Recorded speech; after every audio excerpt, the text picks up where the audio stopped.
খ্রিস্টান চার্চের এক ছাত্রকে শাস্তি দিয়ে গ্রামে পাঠানো হয়। ছেলেটা গ্রামে গেলে একটি দুষ্টু মেয়ের সঙ্গে তার দেখা হয়। এরপর কি হলো সেটাই আমরা পুরো ভিডিওতে দেখতে পাবো। দুষ্ট মিষ্টি একটা প্রেমের গল্প নিয়ে তৈরি এই কোরিয়ান রোমান্টিক মুভির নাম লাভ সো ডিভাইন। গল্পের শুরুতে শিক আর শিন নামের এই দুই বন্ধুকে দেখা যায়। ওরা দুজনেই খ্রিস্টান চার্চে প্রশিক্ষণ নিচ্ছে, যেন ভবিষ্যতে প্রিস্ট বা যাজক হতে পারে। একদিন শিক তার বন্ধুকে একটা লাইটার হাতে ধরে ফেলে। সে লাইটার দেখিয়ে শিনকে বলে, আর মাত্র 1 মাস বাকি আছে, এরপরেই আমরা যাজক হয়ে যাব। প্লিজ এখন এসব ফাইজলামি করিস না।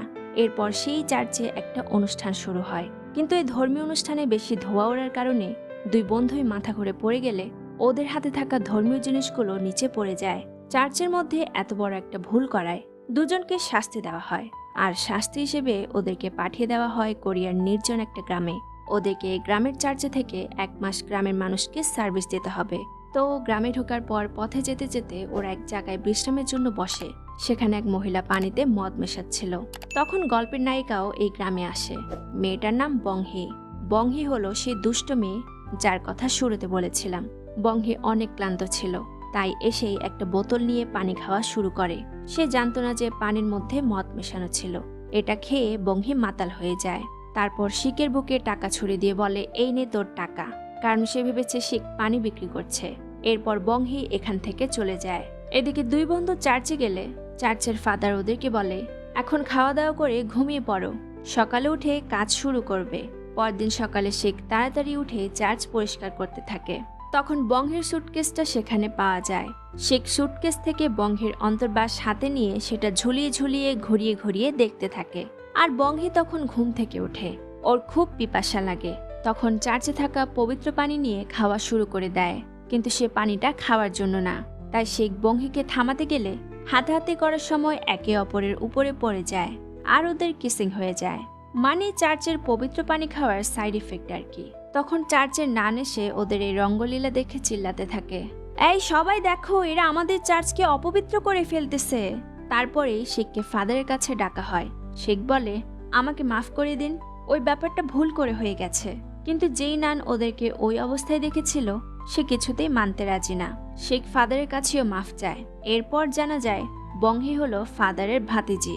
সে এতদিন আমেরিকা ছিল, কিন্তু সেখান থেকে কেন এসে পড়লো সেটাও আমরা সামনে জানতে পারবো। কিছুক্ষণ পর শিক চার্চ থেকে বাহিরে আসে। তখন ওর বন্ধু জিব্বা দেখিয়ে ওকে জিজ্ঞেস করে, ভাই, একটা মেয়েকে কিস করলে কেমন লাগে রে?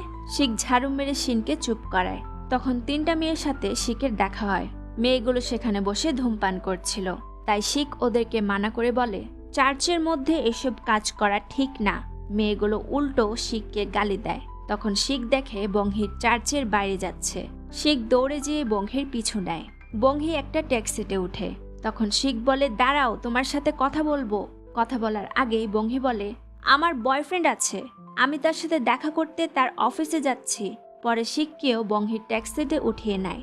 ট্যাক্সিতে করে যাওয়ার সময় কিছু টাইপের ফানি মোমেন্ট দেখা যায়। তো অফিসে পৌঁছালে শিক দেখে এই বয়ফ্রেন্ডের জন্যই বংহি আমেরিকা ছেড়ে কোরিয়া চলে এসেছে। কিন্তু বংহির বয়ফ্রেন্ডের একটুও সময় লাগে না। সে হঠাৎ বলে ওঠে, বংহি, আমি তোমার সাথে ব্রেকআপ করলাম। বেচারা বংহির মন একদম ভেঙে চুরমার হয়ে যায়। সে কাঁদতে কাঁদতে রাস্তা দিয়ে হেঁটে বাড়ি ফিরে। তখন ফাদার বংহিকে বোঝায়, এই পৃথিবীতে নিজের বাবা আর ঈশ্বর ছাড়া বাকি সব পুরুষই এক একটা শয়তান।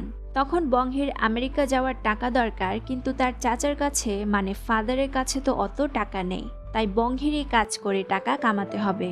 তখন থেকে সে এই চার্চের মেইড হিসেবে কাজ করতে শুরু করে, চার্চের দেখাশোনা করে আর কি। এদিকে শিক আবার সেই 3 স্কুল গার্লের সামনে পড়ে। এবারও মেয়েগুলো ধূমপান করছিল আর শিককে দেখে অনেক গালি দেয়। এরপর শিক আর বংহির উপরে দায়িত্ব পড়ে। চার্চের ছোট বাচ্চাদের ট্রিপে নিয়ে যেতে হবে। ট্রিপের উদ্দেশ্যে ওরা রওনা হয়, কিন্তু সমস্যা হলো বংহি একদম বেপরোয়া ভাবে গাড়ি চালাচ্ছিল।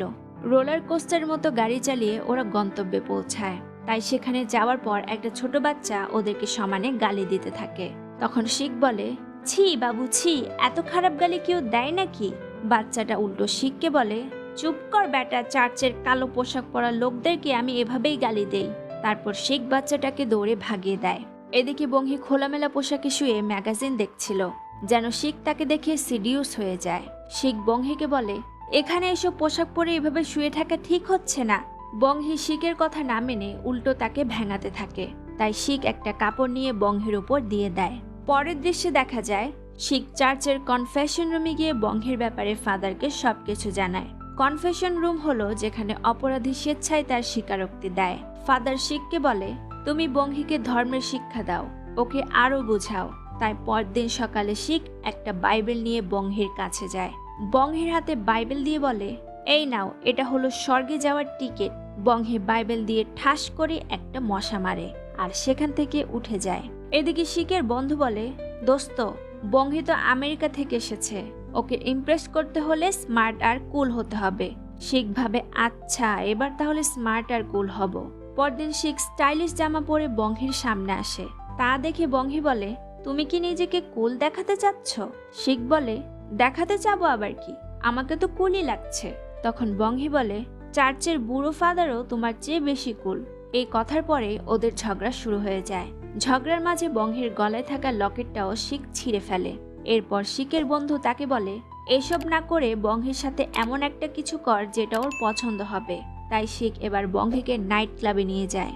ভাবতো, একজন ধর্মপ্রচারক প্রিস্ট নাইট ক্লাবে যেয়ে নাচতেছে। শিকের পরনে প্রিস্টের ধর্মীয় পোশাকই পরা ছিল। তখন কিছু মেয়ে ওকে জড়িয়ে ধরে বলে, এই পোশাকে তোমাকে অনেক ট্যাক্সি লাগতেছে, এমন পোশাক কই থেকে নিয়ে আসছো? এদিকে বংহি অনেক মাতাল হয়ে নাচতে থাকে আর এক ছেলের সাথে ঝগড়া লেগে যায়। তখন শিক বংহিকে নিয়ে ক্লাব থেকে বেরিয়ে আসে আর সেই ছেলেটা তার দলবল নিয়ে ওদেরকে মারতে আসে। তখন শিক বংহিকে নিয়ে একটা হোটেলে ঢুকে পড়ে। সেখানে এক রুম ভাড়া নেয় কোনো মতে এই রাতটা পাড়ি দেওয়ার জন্য। হোটেল রুমের দেয়ালে মেয়েদের নগ্ন পোস্টার লাগানো ছিল, তাই শিক অর্ধনগ্ন পোস্টারগুলোতে কালার করে মেয়েগুলোকে ড্রেস পরিয়ে দিচ্ছিল। তারপর বংহিকে রুমে ঘুমন্ত অবস্থায় রেখে শিক বাইরে এসে সিঁড়িতে বসে থাকে। পরদিন সকালে শিক সাইকেলে করে বংহিকে চার্চে নিয়ে যাচ্ছিল। যাওয়ার পথে ওরা কিছু ছেলে মেয়েকে খেলতে দেখে। তখন বংহি শিকের সাথে দুষ্টুমি শুরু করে। ধীরে ধীরে ওদের মধ্যে বন্ধুত্ব গড়ে ওঠে। যদিও শুরুতে একে অপরকে ভুল বোঝার কারণে বেশি ঝগড়া হতো। তো এরপর শিকের বন্ধু তার কাছে এসে বলে, কি রে, তুই এখনো বংহিকে ধর্মের শিক্ষা দিতে পারলি না? শিক বলে, সেটার জন্য তো প্রতিদিন ধর্মীয় প্র্যাকটিস করতে হয়, কিন্তু আমি বংহিকে এই কথা বলতে পারবো না, সে আমার উপর রাগ করবে। তখন শিকের বন্ধু বংহিকে যেয়ে বুঝিয়ে বলে, আর শিককে এসে বলে, দোস্ত, ওকে তো বুঝিয়ে ফেলেছি, কিন্তু এর বদলে বংহি 5টা 19-20-এর ক্যাসেট আর মদ খেতে চেয়েছে। আসলে শিকের বন্ধু নিজে এসব চায়, তাই বংহির নাম দিয়ে শিকের কাছ থেকে চেয়ে নিল। তো শিক উত্তর দেয়, আরে চার্চের মধ্যে এসব কই পাবো? এক কাজ করি, আমাদের আগের চার্চের বন্ধুদেরকে এসব নিয়ে আসতে বলি। এরপর সেই বন্ধুরা এসব নিয়ে এই চার্চে আসে পার্টি করতে। তখন জানালা দিয়ে ওই 3 স্কুল গার্ল শিকের বন্ধুদেরকে দেখে নিজেদের মধ্যে বলাবলি করে, দেখ দেখ, ওই ছেলেটা অনেক কিউট। আরে না, ওর চেয়ে তো ওই ছেলেটাই বেশি কিউট। তখন চার্চের ফাদার ওদেরকে এই অবস্থায় দেখে ফেলে। মেয়েগুলোর পশ্চাৎ দেশে টাস করে থাপ্পড় মারে। এই মেয়েরা, তোমরা এখানে কি করছো? এদিকে চার্চে একটি বিয়ে অনুষ্ঠিত হবে, তাই বংহিও মনের আনন্দে একটা বিয়ের পোশাক পরে নিজেকে দেখছিল। কিন্তু হঠাৎই পরে যেয়ে ড্রেসটি ছিঁড়ে যায়। শিক তখন ড্রেসটা সেলাই করে দিতে থাকে। তখন বংহি বলে, তুমি চাইলে আমার সাথে ট্যাক্স করতে পারো, কারণ আমার মনে হয় তুমি এটা চাও। শিক কোনো উত্তর না দিয়ে সেখান থেকে চলে যায়। তো এরপর বিয়ের অনুষ্ঠানে ওরা নাচ গান করে। সেখানে শিকের পুরনো এক বন্ধুর সাথে দেখা হয়। সেই বন্ধু শিককে জানায়, এই দেখো, আমার ওয়াইফ, আমি ওকে ভালোবাসি, তাই প্রিস্ট হওয়ার চিন্তা ছেড়ে দিয়েছি। শিক রেগে গিয়ে সেখান থেকে চলে আসে, কারণ তার বন্ধু কিভাবে ভালোবাসার কারণে প্রিস্ট হওয়া ছেড়ে দিল। তখন বংহি তাকে গাড়িতে ঘুরতে নিয়ে যায়। বংহি বলে, তোমার বন্ধু যদি কাউকে ভালোবাসে সেটাতে খারাপের কি আছে? শিক জানায়, আমার বন্ধু এমনটা কেন করবে? সে তো আমার মতো প্রিস্ট হতো, আর প্রিস্ট হলে কাউকে বিয়ে করা যায় না। এরপর যখন ওরা চার্চে ফিরে আসছিল, তখন বংহি তার এক্স বয়ফ্রেন্ডকে অন্য মেয়ের সাথে দেখতে পায়। তা দেখে সে কান্নায় ভেঙে পড়ে। শিক তাকে সান্ত্বনা দিতে চেষ্টা করে, কিন্তু বংহি বলে, আমাকে সান্ত্বনা দিতে এসো না। প্রেমের ধোকায় কতটা কষ্ট লাগে তা কি তুমি বুঝো? তুমি তো কখনো কাউকে ভালোই বাসোনি। চার্চে ফিরে আসার পর শিক জিজ্ঞেস করে, ওই ছেলের মধ্যে এমন কি ছিল যে কারণে তুমি এখনো তার জন্য কাঁদো? বংহি জানায়, আমরা একসাথে ছিলাম, যদিও আমাদের সম্পর্কটা তেমন ভালো ছিল না, কিন্তু তবুও তার কথা মনে পড়ে। শিক পরের দিন বংহিকে বেসবল খেলা দেখতে নিয়ে যায়। সেখানে বংহির এক্স বয়ফ্রেন্ডের সাথে দেখা হয়। তখন বংহি বেচারা শিককে বাদ দিয়ে এক্সের সাথে বসে খেলা দেখতে থাকে। তাই শিখ সেখান থেকে উঠে চলে যায়। শিখ এরপর থেকে বংহিকে বাইবেল পড়ানো শুরু করে, যেহেতু বংহির এটা শেখা প্রয়োজন। পরের দিন এক স্কুল গার্ল শিখকে নিয়ে বংহির কাছে উল্টাপাল্টা কথা বলছিল।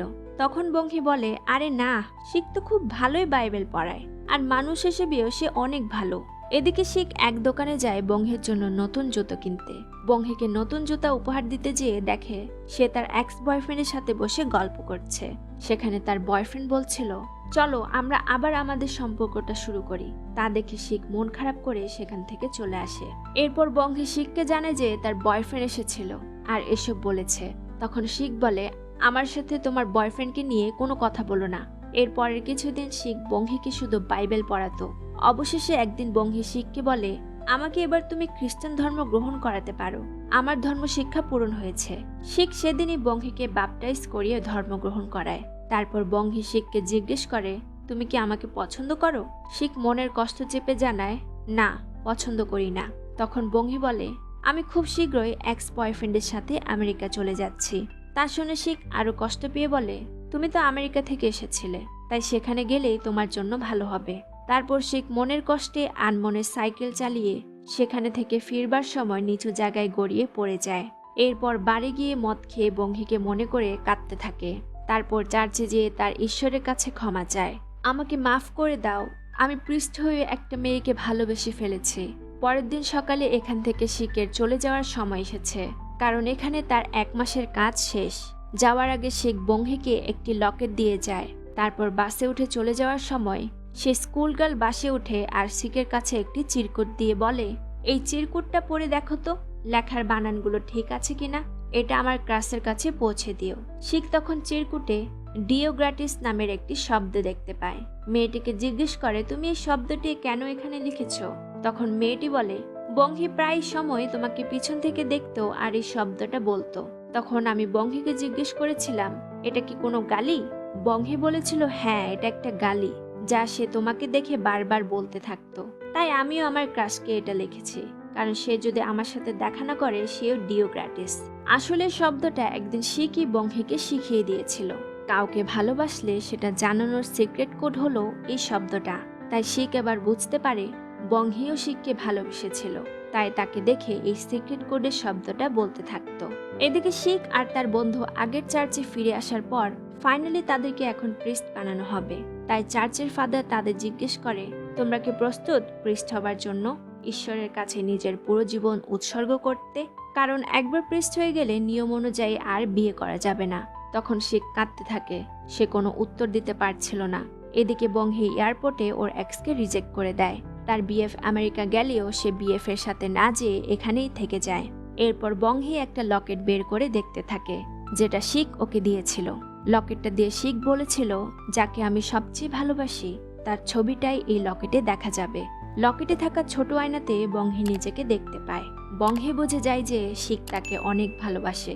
এরপর বংহি অনেক কাঁদে আর চার্চে যায় শিখকে খুঁজতে। শিখ চার্চের ভেতরেই বসেছিল। সে বংহিকে ডাক দিয়ে বলে, তুমি এখানে কি করছো? বংহিও তাকে জিজ্ঞেস করে, তুমি কি করতেছো এখানে? তখন সে কেঁদে কেঁদে বংহিকে ভালোবাসার কথা স্বীকার করে।